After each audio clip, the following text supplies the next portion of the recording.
1.825 personas actualmente esperan por un trasplante de órganos, una realidad bastante compleja y de vida o muerte. ¿Qué tanto ha ayudado la nueva ley de donante universal? ¿Por qué las familias se oponen a que su pariente done un órgano? ¿Cómo es la realidad en este sentido a nivel regional? También derribaremos varios mitos respecto a la donación y trasplante de órganos. Todo eso y más hoy en Agenda Región. Yo soy Mónica Suárez, bienvenidos.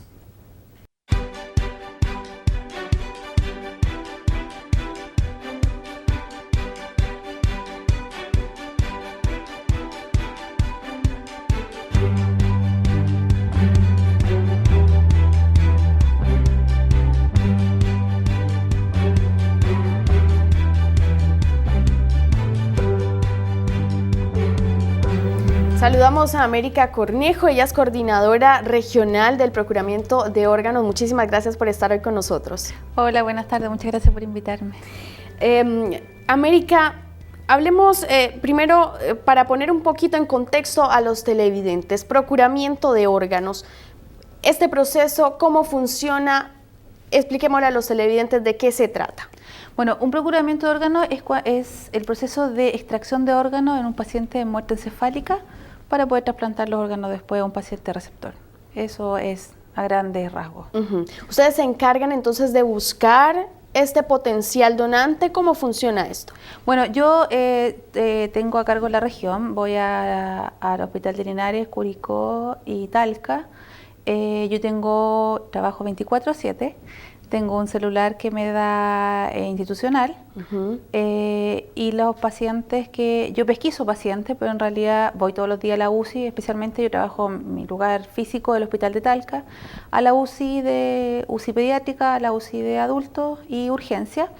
Y Curicó y Linares me llaman por teléfono, me dicen, mira, hay un potencial donante, un paciente que está en posible muerte encefálica, así que yo viajo a Curicó, viajo a Linares y estoy acá en Talca. Esta muerte encefálica es lo que conocemos comúnmente como muerte cerebral, sí, ¿verdad? Sí.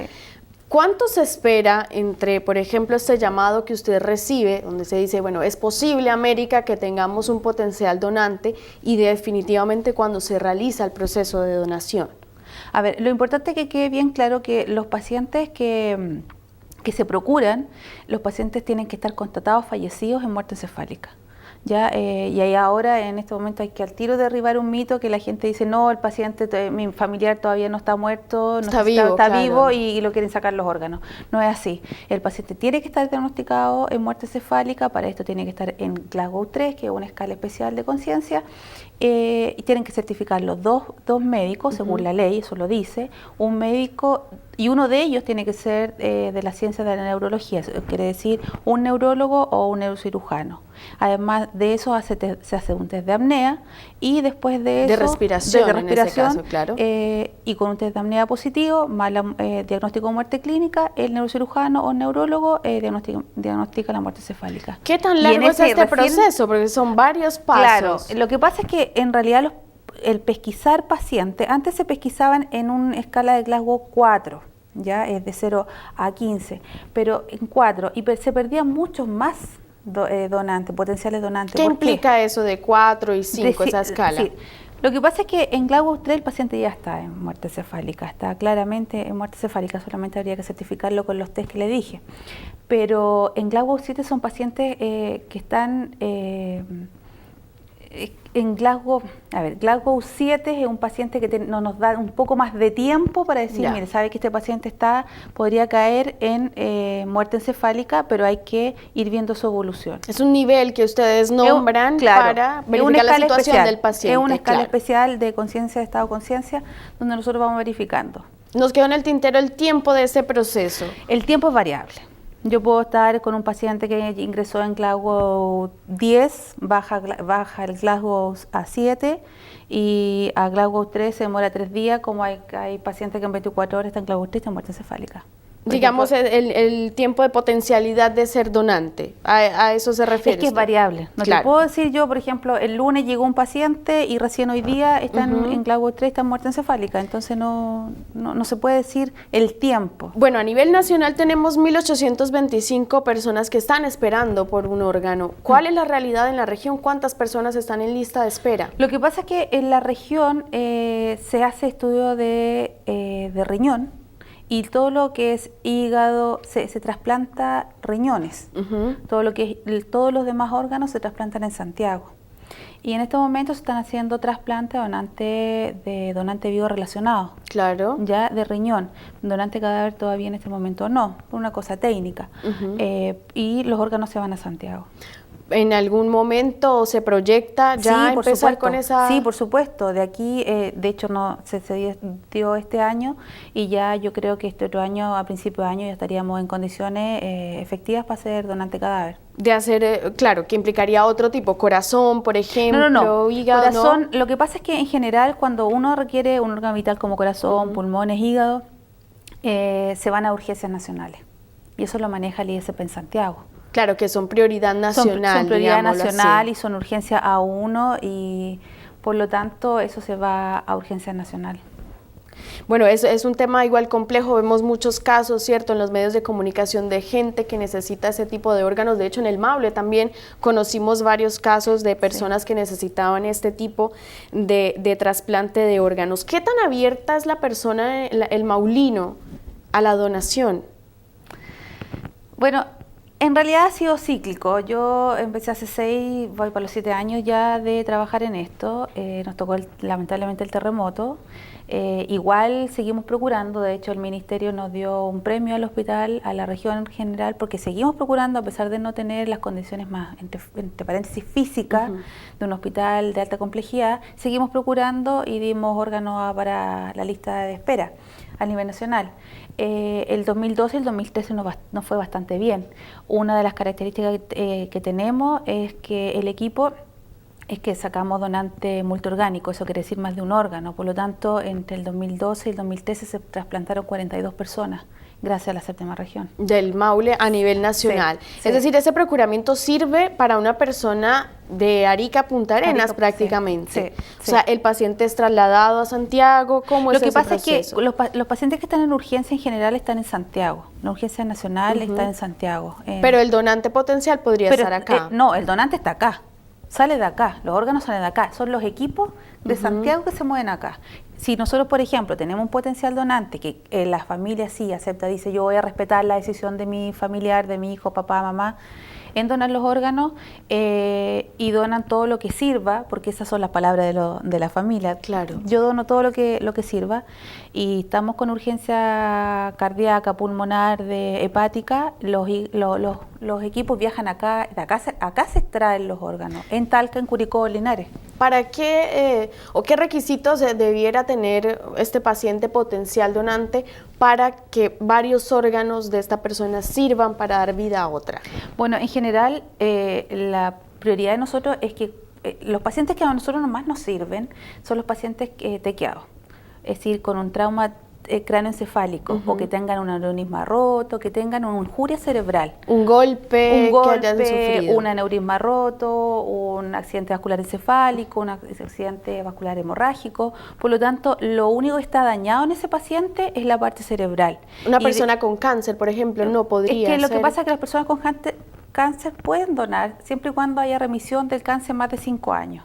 Ya, por ejemplo, si tuvo un cáncer de útero hace 20, 25 años y la paciente ahora en este momento está en una UCI por un accidente vascular encefálico y remitió hace 20 años, puede ser donante. Así que cada paciente hay que estudiarlo distinto al otro. Todos los pacientes son distintos. Bueno, y hablaba usted de la voluntad del paciente y de la familia. Precisamente nuestras cámaras le consultaron a la ciudadanía si han hablado con sus familiares respecto a su decisión de donar o no donar órganos en caso de que se presente esta situación, porque nadie está exento, ¿verdad? ¿Le parece si escuchamos esas declaraciones? No hay problema.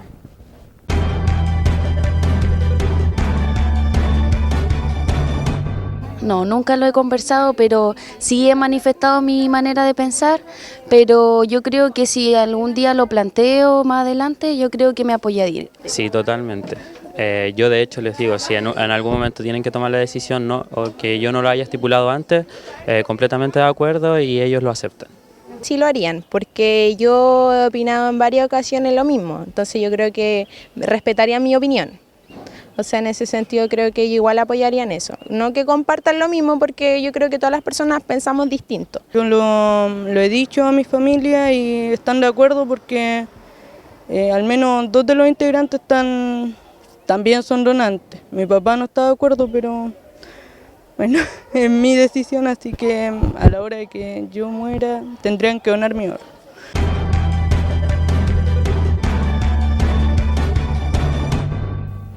Bueno, y en este sentido se inició también una campaña para que la gente hable con su familia. ¿Por qué es tan complicado este tema? Bueno, en general, todo lo que es pérdida para el ser humano, hablarlo es complicado. Perder una casa, perder un auto y más un ser humano que no tiene valor, la vida de una persona, es complicado hablarlo. Ahora la campaña del Ministerio de Salud es sumamente real, porque en general cuando los niños, especialmente los niños, hablan con los papás, papá, mamá, yo quiero, si alguna vez me pasa algo, quiero ser donante, los papás dicen, no hablemos de la muerte, no hablemos de acá, no hablemos de allá, no, pero ¿para qué tocamos el tema? Es atraer la muerte. Y lo más importante es que la gente tiene que entender es que nosotros cuando nacemos, lo único que tenemos seguro alguna vez en la vida es que vamos a morirnos. No tenemos ni la casa, ni el marido, ni los estudios, ni el auto, nada más seguro, solamente que algún día nos vamos a morir. Y el poder tomar la decisión de qué hacer con nuestros órganos cuando nosotros fallecemos, esa es la decisión que tenemos que tomar nosotros y no la familia cuando está en un momento de dolor, de la pérdida. Entonces es sumamente importante, y yo le digo a la gente que por favor hable del tema. ¿Por qué? Porque la familia queda más tranquila, dice, bueno, si mi papá, mi mamá o mi hermano era donante, yo voy a respetar la decisión de él. Porque él tomó la decisión, no la estoy tomando yo. Y es importante que la gente también entienda que un gesto de amor al que ha fallecido, al que está en esa cama, contratado fallecido, también es respetar. El respeto es súper importante. Respetar, si le da donante, si no, no. ¿Usted le recomienda a la gente dejar algo por escrito respecto a este tema, por ejemplo? Es que redundaría en la ley, porque la ley dice concretamente, textual, dice todo mayor de 18 años según por el solo Ministerio de la Ley será donante de sus órganos, a no ser que haya dicho lo contrario en vida ante un notario público. Bueno, estamos hablando precisamente de la ley del donante universal que el 1 de octubre cumplió 2 años de haberse puesto en marcha, pero finalmente la familia, según la ley, es la que decide. Lo que pasa es que no es que decida la familia, la ley es sumamente clara. En los mayores de 18 años decide la persona que decide uno. Claro. Los menores de 18 años decían los padres, tutor o curador legal. El detalle es que en general la idea es, y en todo, a nivel mundial, por ejemplo los españoles lo hacen, que son los que lideren a nivel mundial, los sudamericanos, Uruguay, en todos lados se habla con la familia, por una cosa de respeto, es decir, su paciente acá los médicos, el médico residente de la UCI le dice, mire, ¿sabe qué? Cayó en muerte encefálica, hicieron test y el paciente sí está fallecido, está en muerte encefálica.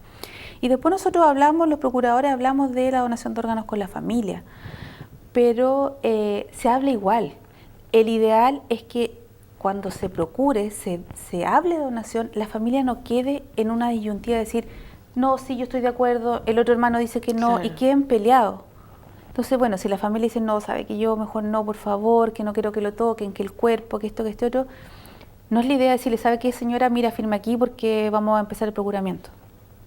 O sea, es un abordaje especial a la familia. No, es decir, hay que estar preparado para abordar a una familia que está en duelo y que recién le dijeron que su familia Pero ¿qué pasa si el paciente manifestó en su vida, yo quiero ser donante, y la familia se niega? ¿Se puede hacer esa extracción? En general nosotros podríamos hacerlo porque somos garantes de la ley, pero la idea es que la familia quede tranquila con la donación de órganos. Y eso es lo más importante. Por lo tanto, lo más importante, vuelvo y soy majadera en decirlo, por favor, hablen de la muerte y hablen de qué quieren hacer cuando estén fallecidos. Yo siempre les pongo un ejemplo. Cuando mi mamá, que no sé, pues me dice, hija, cuando yo me muera quiero que me traigan flores amarillas.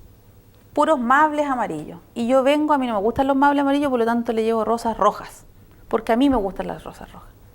Estamos hablando del último deseo de una persona y Así sumamente es. importante respetarlo. A propósito de esta ley de donación universal, de donante universal, ¿funcionó? ¿Aumentó el número de donantes? ¿Cambió el panorama en ese sentido? Yo creo que por lo menos en la región nosotros el 2012, el 2013 nos fue bastante bien. Tuvimos una buena cuota de donantes, multiorgánicos, lo idea, que es importante que sea así. Sobre 40, me decía usted. Se procuraron más de 40, se procuraron 42 órganos y fueron 42 personas que le salvamos la vida, ayudamos a salvarle la vida o mejoraron su calidad de vida. Pero yo creo que hay que crear más conciencia. La gente tiene que hablar de qué quiere hacer, si quiere ser donante o no. No es suficiente una ley No es en este suficiente, caso. nunca va a ser suficiente. De hecho, los expertos dicen, en los países líderes, los expertos dicen que le ha costado 15 a 20 años. Entonces yo apelo a que estamos plantando la semilla y que en 15 a 20 años más estemos procurando a todos los pacientes que estén en muerte encefálica. Claro, hasta ahora nuestro país inicia entonces ese largo camino respecto a la donación de órganos que lidera, en este caso España y, como usted lo decía, a nivel Latinoamérica, Uruguay. Nosotros nos tenemos que retirar brevemente a una pausa, pero no se mueva porque continuamos hablando de donación de órganos en Agenda Región.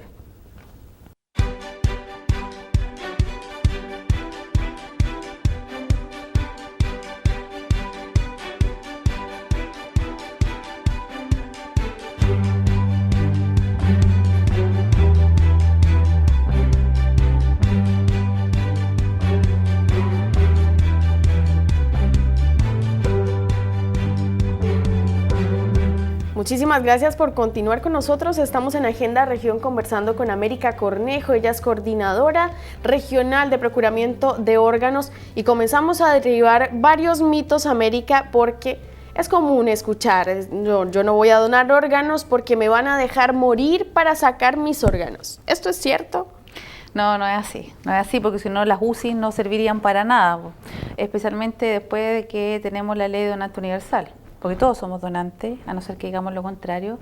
Y además tengo que decirle algo, hay una estadística del 100% de las muertes en este país, solo el 2% de las personas que fallecen caen en criterios de inclusión para ser donantes de órganos, solo el 2%. Entonces, el ser donante de órganos es un privilegio, y que lo tome así la gente, es decir, el privilegio de donar órganos. Porque solo el 2% puede donar. Además que no es fácil, usted lo explicaba en el primer bloque, son muchos procesos médicos de verificación de que el paciente esté en muerte encefálica. Claro, exactamente. ¿Ya? No solamente soy yo la que digo, este paciente está fallecido. No, tiene que en el acta de donación tiene que firmar 5 personas, mínimo. Estoy yo, el director del hospital, el médico legal, los dos médicos más la familia. Es decir, mínimo son 5 más la familia son 7. Un paciente que está en coma, por ejemplo, que cayó en coma, lleva varios meses en este estado, ¿es donante de órganos? No, porque no está en muerte encefálica. La gente que está en coma y la gente que está muerta, está muerta. Es totalmente diferente. Sí, es totalmente Hay que aclarar distinto. esos puntos a la ciudadanía. Hay también quienes dicen que quienes tienen dinero pagan por un órgano y claro, ellos se saltan la lista de espera nacional y tienen su trasplante mucho más fácil. ¿Es verdad esto? No, y taxativamente, y digo no, y es no porque aquí no hay tráfico de órganos en este país, y para eso estamos los procuradores, somos garantes de la ley, y además nosotros no sabemos para quién trabajamos. Nosotros trabajamos con los pacientes que están en muerte encefálica, y el ISP y el equipo de trasplante sabe que van a trasplantar. Yo no tengo idea quién está en la lista. Sé que hay 1.600 personas que están esperando riñones, sé que hay 1.800 en total que están esperando órganos y de eso un 20% son niños, pero yo no sé quién está en urgencia, no tengo idea. Solamente yo procuro órganos. Entonces, mal podría haber decir, ¿saben qué? Vengan las clínicas y estos órganos son para las clínicas. No es así. Y de hecho, el 100% de los trasplantes en este país, el 82% se hace en el sistema público. Así que no se puede decir eso. ¿Se paga por un trasplante de órganos en el sistema público? No. Es totalmente gratuito. Es gratuito. La ley incluso también cambió, fue uno de los cambios que hubo hace 5 años, decía que, la ley es clara en esto y dice que el trasplante y el procuramiento, todo lo que es equipaje, todo lo que es equipos médicos, insumos, se le carga y se le cobra al sistema de salud del receptor. FONASA o ISAPRE en este caso. Bueno, pero lo cierto es que las clínicas hacen trasplantes, ciertos trasplantes, clínicas privadas que sí cobran por esto. Esto de alguna manera está regulada porque finalmente el donante, como su nombre lo indica, es gratuito, es decir, la familia de un potencial donante no va a cobrar por estos órganos. ¿Por qué entonces se permite que estas clínicas cobren por hacer el procedimiento? Es que es un sistema privado, pero las clínicas también procuran, por lo tanto ellos también dan órganos para el nivel nacional. ¿Pero estarían lucrando finalmente? No lucran. No, FONASA y las ISAPRE ven las partes, los cobros.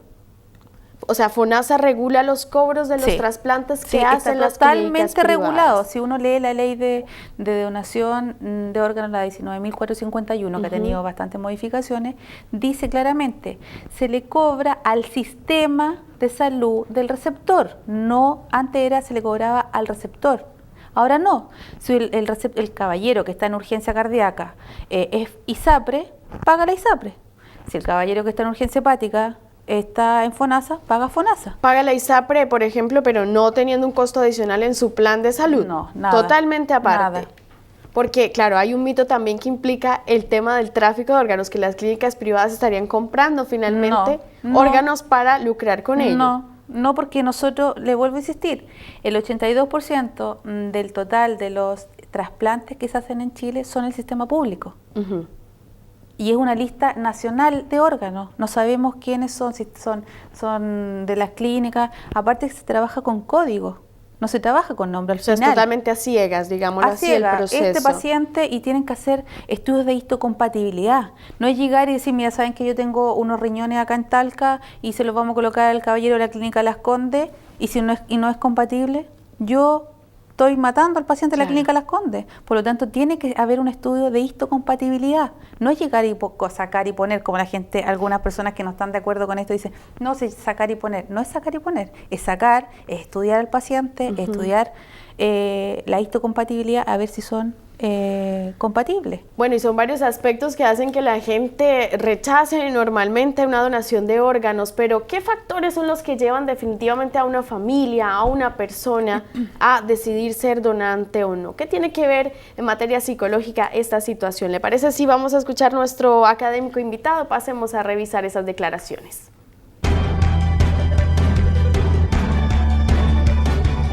Bueno, hay diferentes razones por las cuales las personas realizan o no realizan ciertas conductas, como por ejemplo podría ser la donación de órganos. En un caso, las personas tienen muy arraigadas las creencias relativas a donar, en este caso, y muy arraigadas a lo que ellos piensan de sí mismas. Personas que podrían sentirse como muy generosas, muy solidarias, y por tanto muy probablemente esas personas sí donarían órganos, porque ser solidario y generoso forma parte de lo que ellas son, ¿sí? Hay otras personas que lo que ellas son también está muy arraigado a sus creencias religiosas, ¿sí? Como por ejemplo que el cuerpo es algo sagrado y que por tanto no debe ser intervenido de ninguna manera. Luego, en ese caso, las razones por las cuales las personas donan órganos, no donan órganos en este caso, son diferentes, pero muy fuertes. Y hay otros casos en donde las personas donan o no donan órganos por razones que son completamente livianas o débiles. En este caso, por ejemplo, mi familia tiende a donar órganos, luego yo también, aun cuando yo no tenga muy claro si eso es correcto o incorrecto. O justo lo contrario, que mis amigos en realidad son todos anti-donar órganos, luego yo siguiendo lo que dicen mis amigos, lo que dice mi familia, pues también voy a hacer lo mismo. Pero si te fijas, aun cuando las dos formas de pensar llevan al mismo resultado, las razones por las cuales se dan en un caso y en otro son completamente distintas.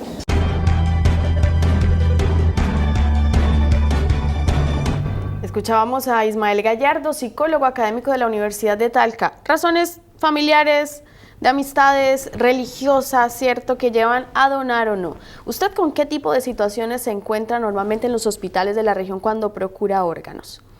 De todo. Me han dicho de todo. Hasta de todo. Compártanos alguna experiencia. Bueno, me han dicho, por ejemplo, que religiosa. Por ejemplo, me han dicho, no, Dios lo mandó así y así tiene que mandarse. Entonces, mi pregunta es, los que creen en Cristo, por ejemplo, si Cristo dio la vida por nosotros, ¿por qué nosotros poder dar la vida por otros? Es mi pregunta personal, no cuestiono la situación. Yo soy un instrumento para procuramiento, yo no cuestiono situaciones. Por ejemplo, me han dicho que están muy enojados con la asistencia que han tenido en los hospitales, el trato que se les ha dado. Hay otros que los papás no están de acuerdo porque no son donantes, no creen, porque piensan que no se le hizo todo, lo que había que hacer. Que lo dejaron morir, en claro, definitiva. Un milagro. No están. El sistema me han dicho. ¿Por qué si me han dicho, por ejemplo, que yo les digo, está muerte encefálica, el cerebro está muerto, no funciona? Me dicen, pero trasplantémosle a él un cerebro, pero también tenemos que sacarle a otro un cerebro para poder trasplantarlo. Claro. Entonces me han dicho de todo. Yo en realidad hay gente que está muy enojada, me ha increpado en duras palabras, pero hay que entenderlo. Se le acaba de morir un familiar, un ser querido, un hijo, un hermano. Entonces hay que entender la situación del dolor. Y el dolor no todos reaccionamos igual. Entre los pacientes que usted procura, ¿la mayoría de ellos están a favor, su familia, o en contra? ¿Son receptivos o realmente en el Maule se rechaza esta donación? Bueno, el año 2012 y el 2013 estuvimos en segundo lugar a nivel nacional en regiones. Así que yo podría decir que sí estuvimos receptivos a la donación de órganos. Ahora el 2014 y el 2015 ha bajado considerablemente la donación de órganos a nivel nacional. No es una cosa crítica solamente aquí en el Maule, ¿ya? Y la mayor negativa es la negativa familiar, y que aumentó de un 50% a un 52% la negativa familiar en donación de órganos. Por ejemplo, usted nombraba que la familia decía, bueno, puede haber un milagro. Realmente una persona que tiene su cerebro muerto, como usted lo ha dicho también, ¿tiene alguna posibilidad médica, científica real de revertir esta situación? No, el paciente está en muerte encefálica, por lo tanto está fallecido. Aunque su corazón sigue funcionando. Lo que pasa es que no es que siga funcionando el corazón, nosotros lo tenemos funcionando con drogas vasoactivas, tenemos un ventilador mecánico que le hace expandirse los pulmones, lo mantenemos tibio con frazadas térmicas, por lo tanto el paciente se está manteniendo para una potencial donancia, es decir, una extracción de órganos. Cuando la familia nos dice que dice sí, en realidad yo voy a respetar la decisión del fallecido, de mi hermano que quería donar, nosotros mantenemos el cadáver para que ingrese a pabellón cuando lleguen los equipos médicos. Y el paciente ingresa tal cual como está en la UCI, con drogas vasoactivas, con los ventiladores mecánicos, con todo el soporte vital que está en la UCI, entra a pabellón a corazón batiente. Y es ahí cuando, después de la extracción de los órganos, se retiran todas las máquinas. Pero es un corazón que late artificialmente. Artificialmente, porque nosotros yo les pongo siempre un ejemplo, es que es una metáfora. Es cuando nuestro cerebro es nuestro motor. Si nosotros no tenemos cerebro, nosotros no funcionamos. Y está claro, la naturaleza sabe, por algo lo tenemos arriba, para cuidarlo y estar los pies hacia abajo. Es igual con un auto que se le saca el motor y lo ponemos en una colina, en un cerro, y lo tiramos hacia abajo. Va a seguir andando. Va a seguir andando, pero va a llegar un momento en que va a llegar una planicie y se va a parar porque no tiene motor. Lo mismo pasa con el potencial donante, lo mismo pasa cuando un paciente está en muerte cefálica, es lo mismo. Y tienen que actuar rápido, además, porque si no, si desconectan al paciente, los órganos van a entrar en un proceso... Lo que pasa es que el paciente no se desconecta nunca, se entra a corazón, con todo como los pacientes están en UCI, tal cual. Así mismo entran a pabellón, no se desconecta nada, con ventilación mecánica, con drogas vasoactivas, con monitores, con catéteres centrales, todos entran a pabellón y ya una vez extraídos los órganos se desconecta, se conectan a máquinas de anestesia, hay anestesista, arsenalera, es igual que un paciente que estuviera vivo. ¿Por qué? Algo sumamente fácil de entender para el general de las personas. Tenemos que mantener los órganos irrigados con oxígeno, con sangre oxigenada. Por lo tanto, si nosotros los desconectamos, echamos a perder los órganos que tienen que ser de buena calidad para las personas que lo necesitan. Bueno, esto también implica un temor para la familia porque dicen al final van a intervenir el cuerpo, no sabemos en qué estado va a quedar para la velación. Realmente ¿Se manipula de manera violenta el cuerpo del paciente? ¿Cómo funciona esto? ¿En qué estado se le entrega el cuerpo a la familia? A ver, yo estoy en todo el proceso de procuramiento. Yo entro a pabellón, yo estoy en la operación, yo estoy en la extracción de órganos y yo entrego a la familia, acompaño a la familia hasta el momento de entregarle los exámenes en medicina legal, en el depósito de cadáver. Y doy fe de, yo les explico, miren, va a ser una incisión de aquí a acá, va a estar así, y el paciente se va con una incisión y una gasita y eso es todo, nada más. O sea, el rostro, por ejemplo, no es... Nada, a no ser que haya tenido un traumatismo ejemplo, de claro. cara, y ahí ya no podemos hacer nada. No se puede ni siquiera extraer córneas, porque un traumatismo de cara o Claro. ocular no se puede extraer córneas. Pero en general siempre es una de las cosas importantes y quiero que a la familia les quede que la gente esté tranquila en que se va a entregar en condiciones dignas, digámoslo así, para que tenga una sepultura como corresponde a cualquier persona.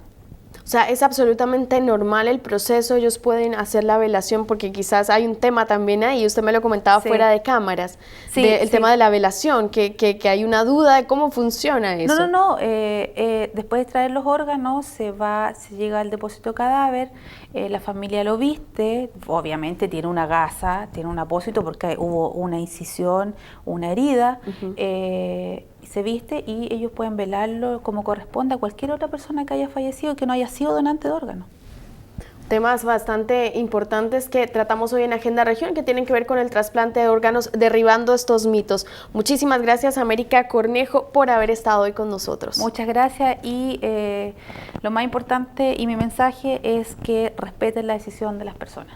Bueno, es un tema que hay que, por supuesto, conversar en familia, informarse al respecto, porque nadie está exento de Necesitar la muerte, de necesitar un órgano, ¿cierto? Algún familiar incluso también podría estar necesitando un trasplante con urgencia. Muchísimas gracias por haber compartido este espacio con nosotros. Nosotros nos veremos la próxima semana con más temas de interés en Agenda Región.